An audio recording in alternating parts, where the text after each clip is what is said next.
investir no seu espírito e alma? Sim ou não?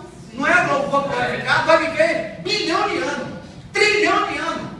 Nem conta mais, entrou na eternidade, sacou? Entrou na eternidade. Quando a gente está contando 1 ano, 2 anos, é aqui. Mas quando a gente morre, o corpo glorificado é a eternidade, não conta aqui.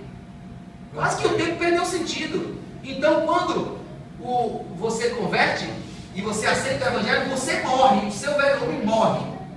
Porém, não é uma morte física que você fica estática. É uma morte conceitual, é um abandono do velho homem. Mas por que no Velho Testamento é proibido você tocar em cadáver? Porque você fica imundo se tocar em cadáver. E as coisas que estão na palavra no Antigo Testamento são figuras das que viriam. Isso é um alerta no Antigo Testamento para dizer, ó, cai fora do velho homem. Larga esse cadáver para lá. Toda vez que você tocar nele, você vai se melar, se sujar, você vai ficar